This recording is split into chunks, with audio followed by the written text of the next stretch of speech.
Well, we're off to a good start. It's 10 o'clock, so it's time for our next presenter. So everyone want to take their seats. Thank you again for Carrie Henley and the DECA students. And now, if you will, with Bev will come up, Beverly Katz will introduce our next speaker on this final day. Thank you. Hello. I'm going to read up about Ms. Kelly Asbury. She's the director of Missouri Small Business Development Center at State Farm Community College. Ms. Asbury has over 25 years in small business ownership and managerial management experience. Her experience is very varied: cosmetology, construction, insurance, real estate, and restaurant industries. She currently serves as the director for the Missouri Small Business Development Center at State Fair Community College. She holds a bachelor's degree in business management through Central Methodist University. She's certified as an executive level coach through Blue Mesa Group, Economic Development Finance Professional, EDFP, through the National Development Council, and she's certified Global Business Professional at CGBP through the NASBITE International. So let's give her a warm Missouri Valley College welcome.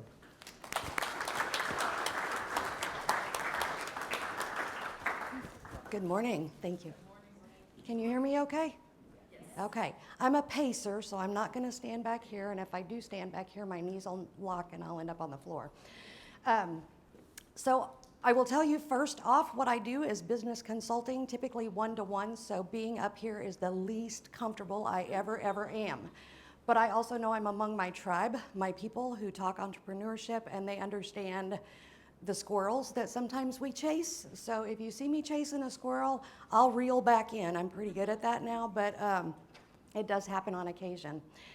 So I've been asked to give a little bit of explanation of my background because it's very diverse. And I honestly, truly believe that ever since I've ever made a dime, I've been an entrepreneur.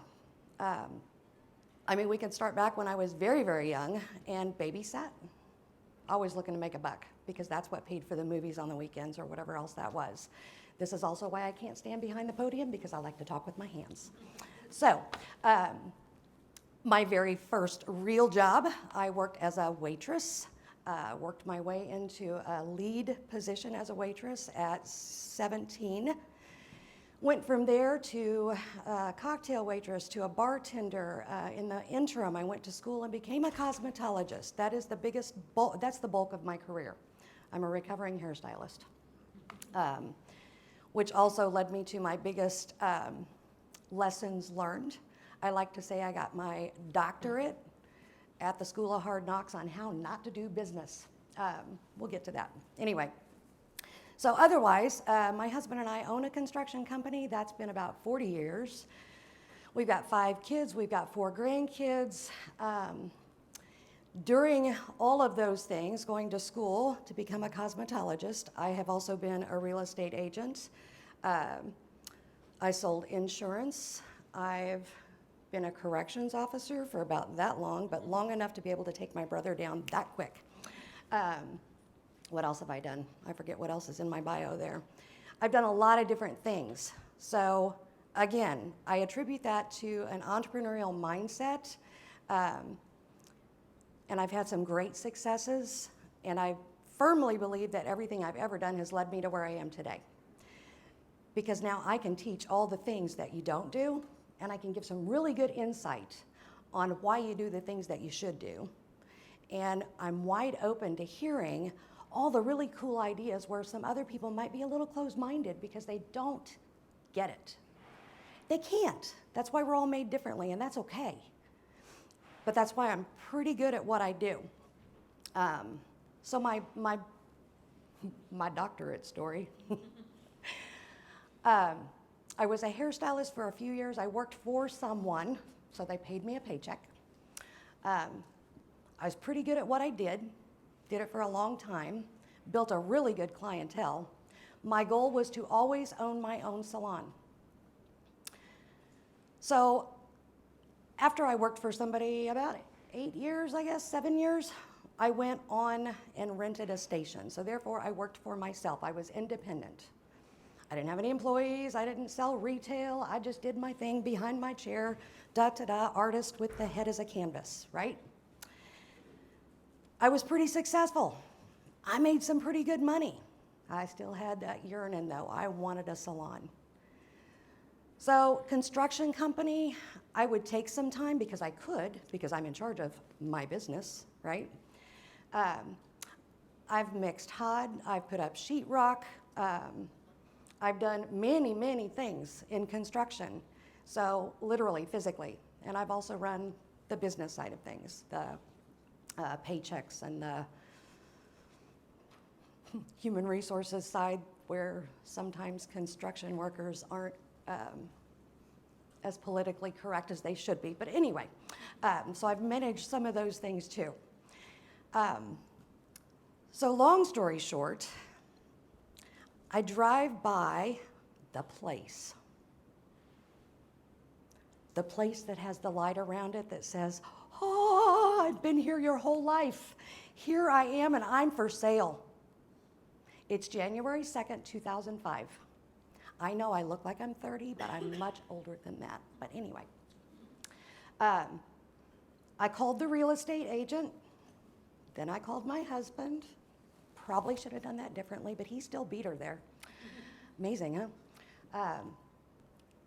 I put a contract on it that day. It was a house, so how it was positioned, there was a house and there was a single car garage right beside it. The house was zoned commercial, the garage was not. The house was gonna be my salon, the garage was gonna be my tanning salon. It was here. I took one breeze around everything and I had it pegged. We're doing this here and this here and this here and this here and this here, and that's a 6-bed tanning salon. We've got a construction company, no problem, right? So, no problem, put a contract on it that day. There's no equipment in this place. It's not set up as a salon, it's set up as a house that was built a little coffee shop inside it. So I gotta get all the equipment. We got to do a complete build out on the garage. It has to be zoned commercial because I'm running a business out of it. $250,000 later with no plan in place in 6 weeks, and it's an SBA guaranteed loan. That is almost unheard of. 6 weeks time, we opened the door. And I told my husband it had to happen on February 12th. He said, you've lost your mind. I said, long time ago. But you knew that. So we did. We opened February 12th. Blood, sweat, and tears. Everybody's heard that? All of those things, literally all of those things. Tears the day we opened. Happy tears, sad tears. Oh my gosh, what have I done tears? And happy all at the same time. So we opened the doors February 12th. It's tanning season. That's why we had to be open. Because I knew whether this 8-station salon with a nail tech, with a massage therapist, with an esthetician who does all the things, and a 6-bed tanning salon, we've got 20 employees now that we've got to pay. Holy crap. That was scary. That was real scary. There was a whole lot of other scary things that happened that I wasn't prepared for. I didn't know it at the time, but I learned it. In March,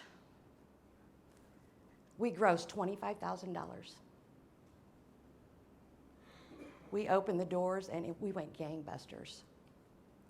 There were 28 other salons, not tanning salons, salons open in that town at the time. It was in Sedalia.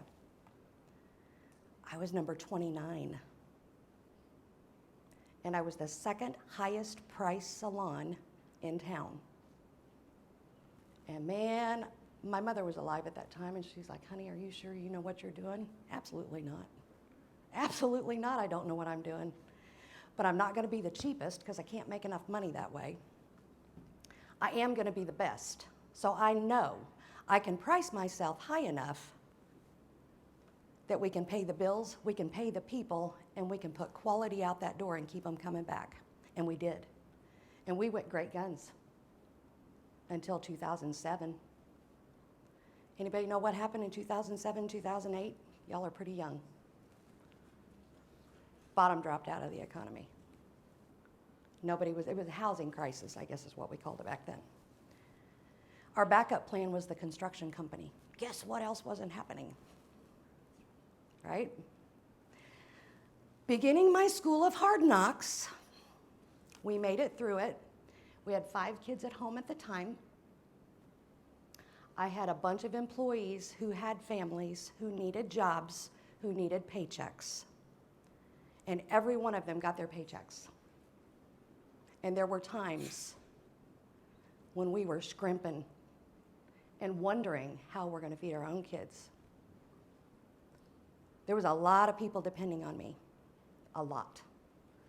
That was the most frightening moment of my life. Not fear for me. I could lose it all. But those people that we employed and those families, what if they lost their homes? What if they couldn't feed their families? I had my parents. I knew our kids would be fed. But it was scary. Told you I was pacer, back and forth, all over the place. So, if it were not for a great, and I mean a tremendous relationship with our lender, we would have never made it.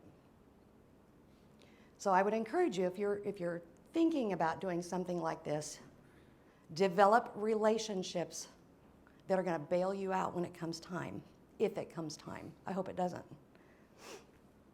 So the lender was able to roll some of our hefty payments to the backside of the note, and that allowed us to be able to have enough cash in the business to continue to pay our employees and keep our heads level with the water until we were able to start climbing out of the water. All right, so 2005 is when we opened. We went through 2007, 2008, 2009. Really, 2010 was when we were starting to be a little bit, I think we can breathe, and we're definitely eating okay now, so we're going to start climbing out of this. In 2011, I got an offer on my property, and it was because they wanted to level it to make a parking lot. You're probably looking at me thinking, oh, they offered you some good money. Because I will tell you, it was a corporate entity. I won't give up who it was. They offered me $30,000 less than what I owed the bank. And I jumped all over it. I was exhausted. Absolutely exhausted. I can pay off $30,000. I can work out a deal with the bank. I can pay off that $30,000. I need to be finished and move on to something else. I have absolutely no regrets, none. Best decision ever, best lessons learned ever. Got out of the business, gave my employees plenty of time to get jobs. They worked with me, the buyer worked with me. So it was all good when we closed the doors. I drive by it now, and so by the way, the name of my business, I love to tell this story, it's just fun, was Utopia, which is a synonym for paradise. Paved paradise and put up a parking lot. That's exactly what happened, so anyway. That may be too old of a song too. Ouch, I just hurt myself a little bit. So from that point on, I went back to work behind the chair, working for myself, renting a station somewhere, and I went back to school. I'm like, I can't continue this. That was too much. So I went back to school, got my management degree. Then I went to work as an insurance agent, decided that was not for me. Then I went to work. I thought, well, and at that point in my life, I'm like, I just need to earn a paycheck. This doing this thing for me, whew, that's hard stuff. So I went to work as a general manager of a fast food restaurant. Hardest I've ever worked in my life, even when I was working for myself. Holy cow. Again, good lessons learned. Then this position opened up, and I had written my business plan when I got my degree on being a business consultant. And this position opened up, and I'm like, I'm going to try that. Been here ever since. So May 1st will be my 7th year as a business consultant for the Missouri Small Business Development Center. Best move I ever made. I'm still an entrepreneur. We've still got the construction company. I still do a side hustle where I sell a product. I will always be an entrepreneur. It's in my heart, it's in my soul, it's in my blood. So there will always be a new shiny thing or a squirrel I'm going to chase. So when I say I'm among my tribe, who in here can relate to chasing squirrels or chasing shiny things? Some did this. I was like, oh my gosh, it's me. So, okay, very good. All right, so now I'm going to tell you a little bit about what I do. Now that you've got a little bit of history on me, you may think, okay, she either knows what she's doing or she really doesn't and she shouldn't be in that position, but I can tell you that we've got some pretty great awards that we've won because we're pretty good with the clients that we work with. So, how about over here? There we go. All right, so a little bit about what the Missouri Small Business Development Center is. We are grant funded to provide the resources that we do and the business consulting we do at no cost to our clients. That is done through the Small Business Administration, the federal source. This is where you get to the boring stuff here, but this really does count for you at some point. So we provide no cost business consulting because we're grant funded. We do offer some no-cost trainings and low-cost trainings. It's not college classes. It's not any type of a certification. The trainings that we do are more of a 30,000-foot overview on writing a business plan, on introduction or advanced QuickBooks. It's very business specific. I think I jumped ahead of myself there a little bit. Myself and one other person, a consultant that works for me, covers 13 counties in our region, and I've got those up there. There are 13, we call them SBDCs because Small Business Development Center at State Fair Community College is a whole lot to say whenever you're out talking to people. So there's 13 SBDCs in the state of Missouri. It is a nationwide program, so if you are not from Missouri, you're from somewhere else, there are SBDCs in every state in the nation, Guam, Puerto Rico, and the Virgin Islands. So just know that if you're not going to stick around here, but you're going to want to start a business, reach out to an SBDC. They offer the same things we do. May have some different tools, but no cost business consulting, okay? What does SBA consider a small business? Most of us think in terms of mom and pop shops, little, small. That's not always the case. So it could be 250 to 1,500 employees, maybe more, depending on the North American Industry Classification System. The NAICS code is how they determine whether it is a small business or not. Small businesses could make up to $35.5 million in sales. Could be more, depending on the NAICS code. So if nothing else, I taught you something today, right? Maybe. These are just a few of the stats for our center. So our center is the one that covers the 13 counties in West Central Missouri. We have served more than 1,650 entrepreneurs. Our center opened in 2016, October of 2016. Our center used to be housed at UCM in Warrensburg.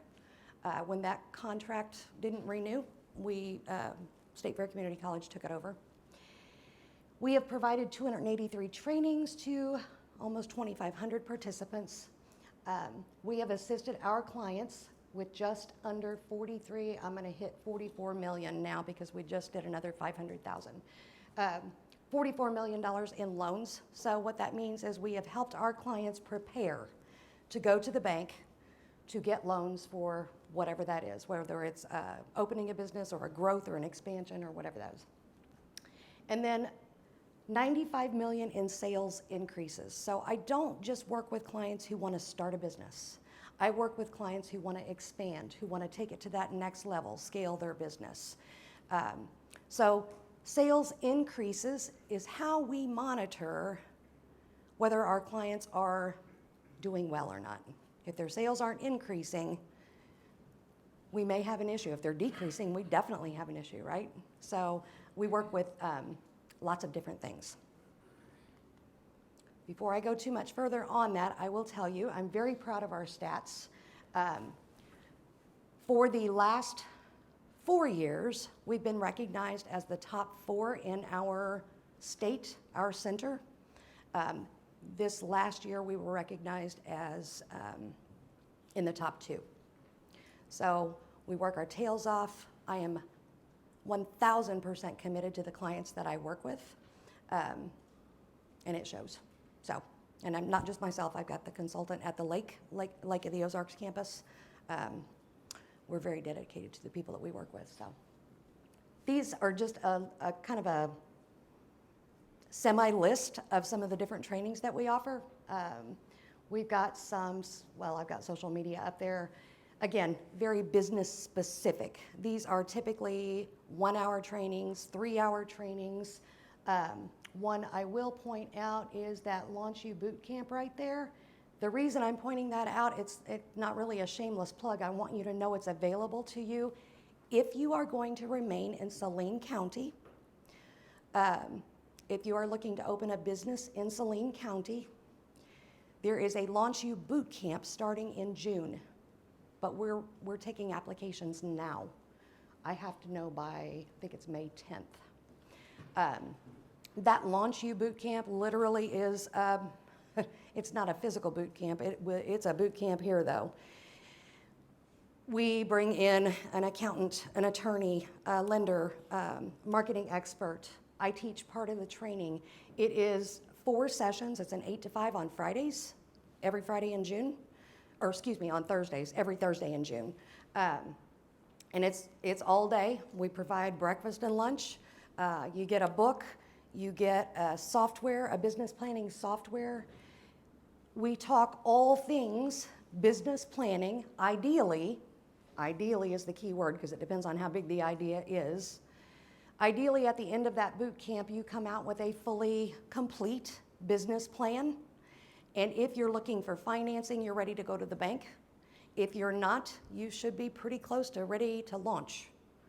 And there's plenty of one-to-one consulting that goes along with that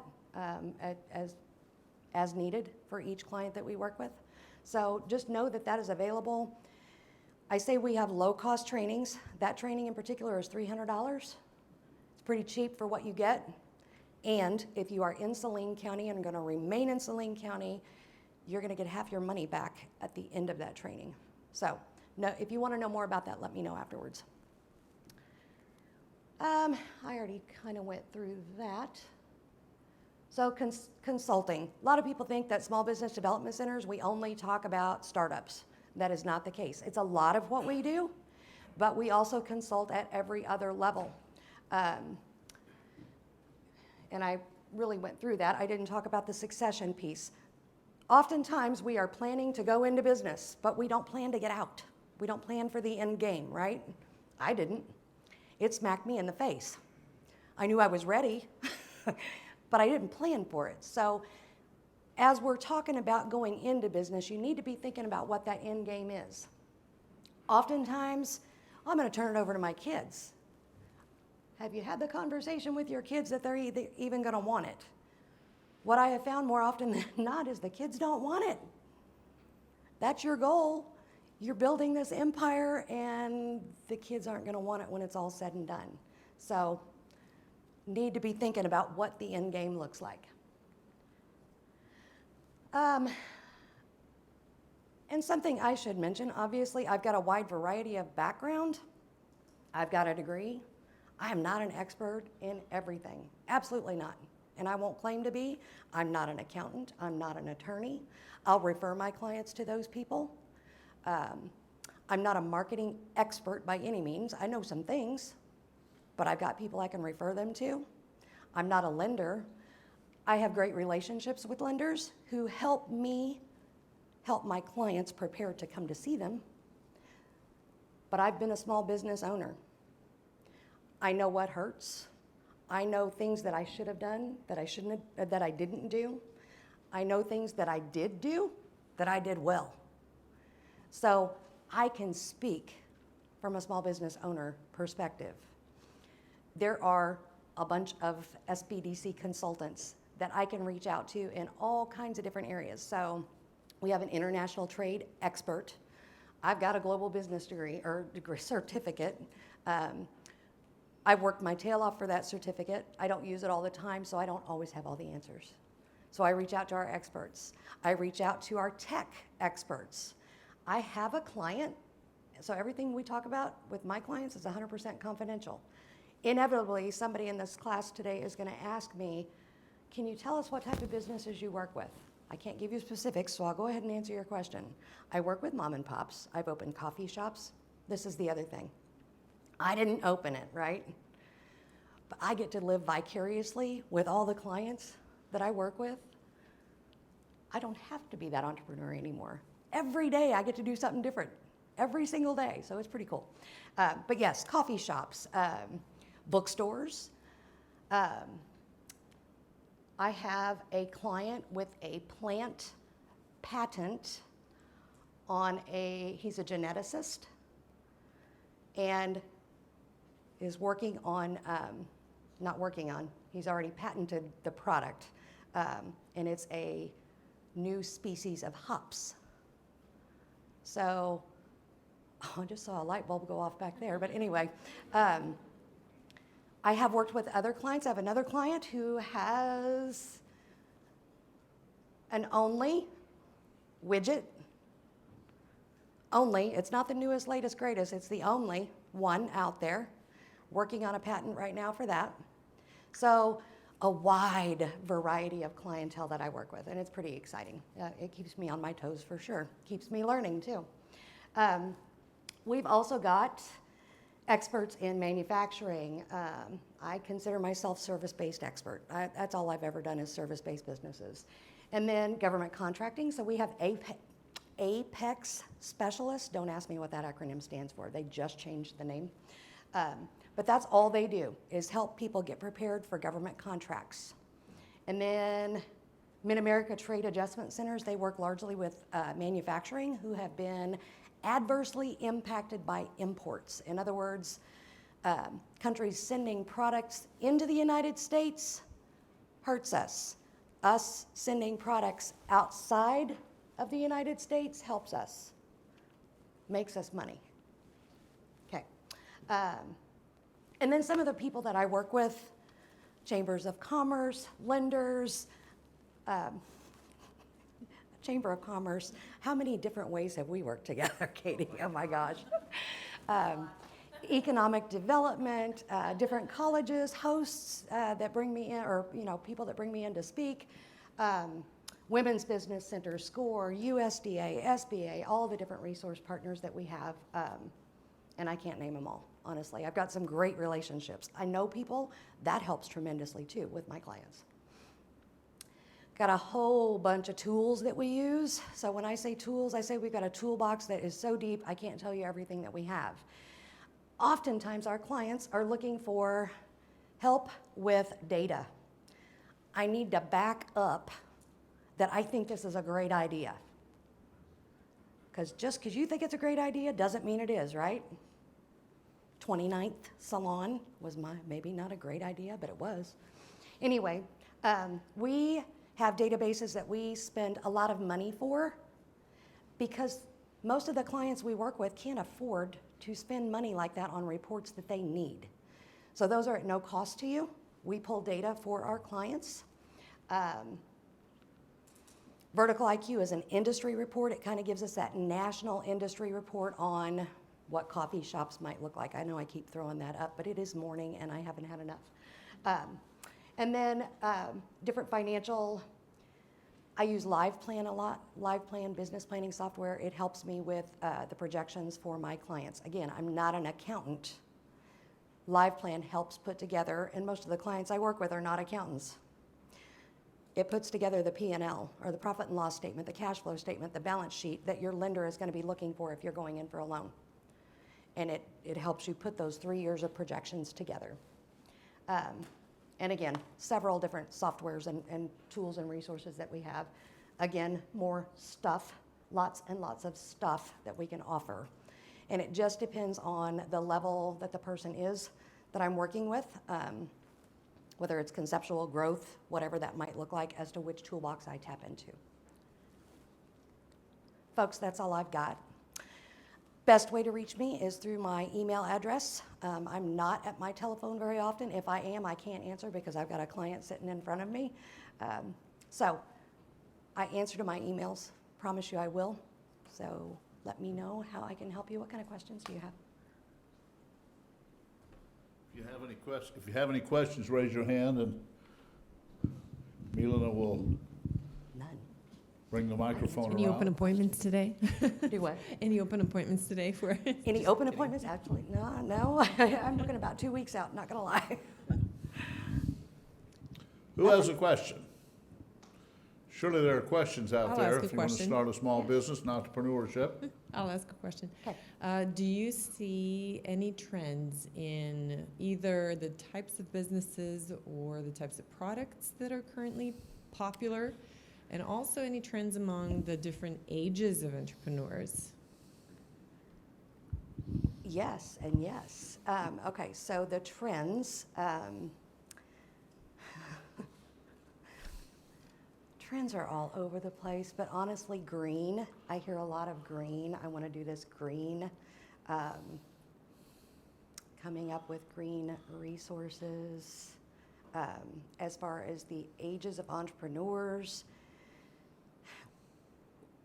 we're getting many more young. I mean, young. Young to the point, and I can't work with anybody under 18, however your parents can sign off, just so you know. I can work with the parents. When 2020 happened, a lot of people retired. They did, considering it maybe, and this was a great time. And they're really not that retirement age yet. So I see a lot of people upper 50s, in the 60s. I have a client that opened a business 4 years ago, who's 72, was 72 at the time. So it's all over the place, but I mean, as far as the majority of the clients, a lot of them are young, very young. Yep.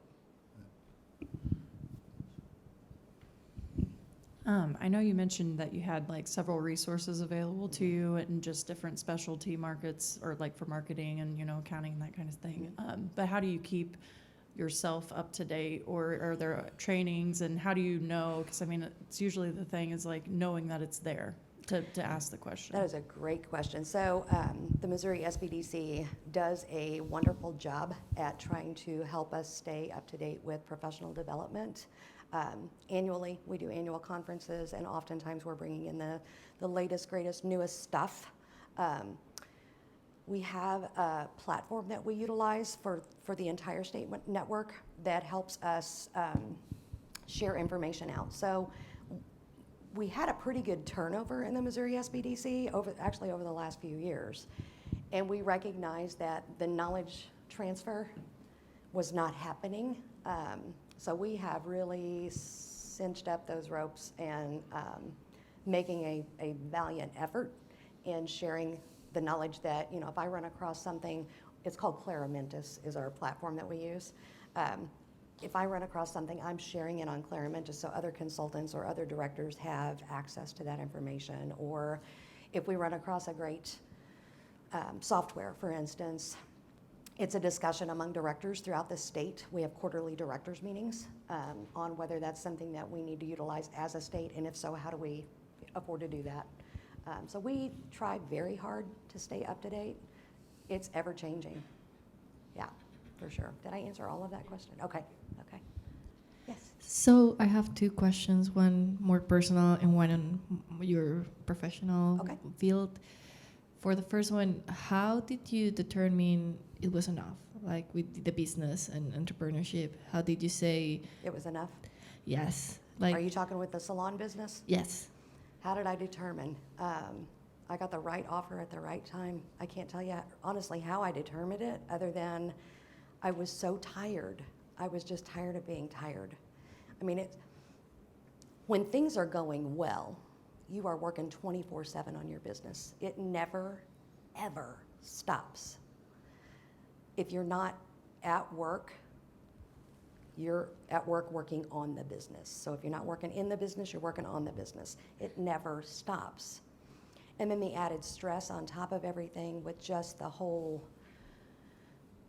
I don't know if I can keep doing this. You know, what if we slump again? And it was just the right offer at the right time. I mean, I just hit that moment of enough's enough with that business. Again, I'll never be out of it. I'll never be away from chasing a shiny object. Okay, and then for the second question, is it a challenge for you to get the word out about all the great services that you have, or how do you get Excellent engagement? question. Excellent question. So we get 0 marketing dollars. 0. So yes, it is a huge challenge. We have a Facebook page. I rely heavily on my resource partners. You can ask either one of these two ladies in particular, and there's a couple more in the back of the room over there. I bring my fans with me. That's not true. I'm just kidding. I rely heavily on them and other lenders, whoever that might be, to push our information out or push our training flyers or just share or give us an opportunity to come and speak to that particular group, you know, that they're in charge of. So yeah, great question. Talk about us, talk about us, talk about us, share our information. So, because, you know, we're not busy enough. Elias?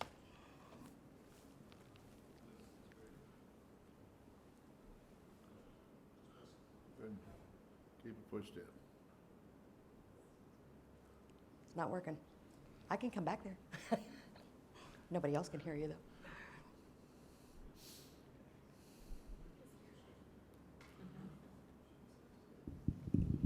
There we go. Hello, Mrs. Asbury.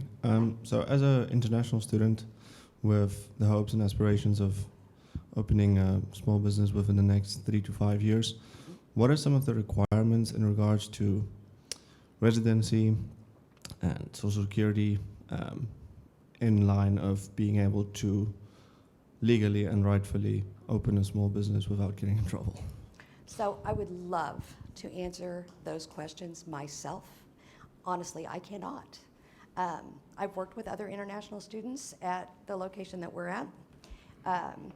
There is a gentleman that I always pull into those conversations who has expertise in visas, in student visas, and work visas, and all the things. Came here as a student, has ended up here as a very successful business person, not just in the state of Missouri, but other states. Still a pretty young guy. So I always pull him in on conversations, and he always gives me the time and the clients that I'm working with. Would love to have further conversation with you on that, maybe one-to-one, and see what, there are people that can help. I'm just not that specific person, but I know people. Thank you. Okay. Any other questions? I think we have one over here.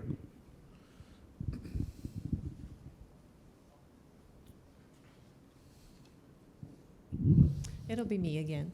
Oh, You've no, mentioned you've already that given up your, no, I'm you kidding. follow up with your clients and measure their success in increasing sales over time. So I'm curious, how long is this consultant-client relationship? How long do you track them? So that is completely up to the, well, I say it's completely up to the client. That's a great question. So that, and it's way open-ended. So clients I work with, I've got a few that need me for a few minutes, and then they may never need me again. And that's great. That's fine. I've got other clients I work with that we're going to meet once a month just to hold me accountable because I'm chasing squirrels. And that helps keep them on track. So in answer to what we call it impact, what kind of impact are we making? And the reason that we track our clients is to show our grant people that we're doing our jobs with the money that you're providing to us. We never share our client information with our grant people, though. So we track from the last time I speak with a client. So in other words, if I'm going to use you, Amanda, if I meet with you today, and this will be our last meeting, I will come back to you annually for 3 years to see how you're progressing. Oftentimes what happens, I'll circle back with people a year later, they're so busy working in their business that they have forgotten to work on their business, and they're like, I've been thinking about you, Kelly. I haven't had time to get back with you. I'm so glad you circled back with me. So here's my information, but while I've got you, I need some help with this, this, and this. So oftentimes it is just a way for us to circle back and say, hey, we're still here if you need anything, and gather the impact that we need. And then our clients get a refresher that, oh yeah, there's people out there that can still help us. And again, it may be this is the 3rd year, and I don't need you anymore. Thank you. Appreciate your help. Go on. And I'm fine with that too. So that was a great question. Anything else? Anybody else? All right, you got one more? Again. Go ahead there, I'll just do it all. Mila. In your experience with the clients that you've worked with and new businesses, what are their top 3 mistakes Oof. that you see businesses make? They don't plan. That was me. Yeah, that was me. They don't plan. I have a couple of colleagues that I work with that say not everybody needs a business plan. No, they don't. Most people do. Most people need a roadmap. Go to Disney World today. Don't take your phone. Don't take a map. Don't stop and ask for directions. Can you make it? Who can make it? We can probably get close. You must be from there. We can probably get close. We can get in the vicinity, but we're going to take some wrong turns, right? We're gonna have to stop and ask for directions at some point. Maybe. That or we just hit some detours, we run out of gas, we spend way too much money getting there. So, boy, I got off base with that one. That's number 1, is just the failure to plan for the good, the bad, and the ugly. Investing their own cash is another one. So I hear a lot of times people want to go in debt-free. I don't want any debt. I've got $20,000 I can put behind this baby. And they sink all $20,000 into it. But there's nothing left. And then they have no cash to work off of. There's bills you got to pay every month. Liability insurance, overhead costs, right? Great, you got the equipment you needed. How are you going to run the business? You've already spent all your money. So I'm not a big fan of debt. I'm not saying go into debt for your business. I'm saying have some cash to work off of. Cash is king. Absolutely, cash is king. Those are the top 2. You said top 3. Top 3, going in it with the mindset of, I'm tired of making everybody else money. I want to make the money myself, and I want to take time off when I want. Good luck. Good luck with that, because you're going to work 24/7.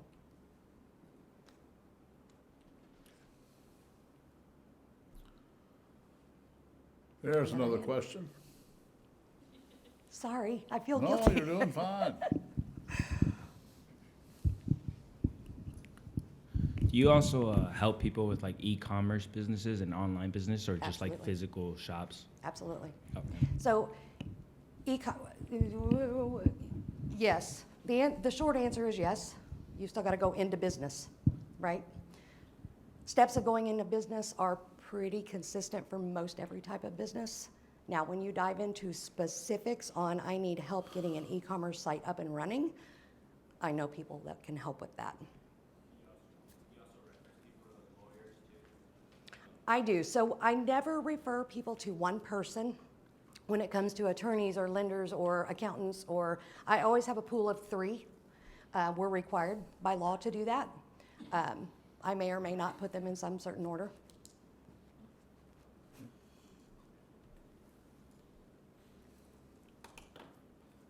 You guys are great. Anyone else? Thank All you right, so good much. question, sirs. Kelly, thank you thank very you. much. We'll take a break and then have our next speaker. Thank you very much, Kelly. Thank you.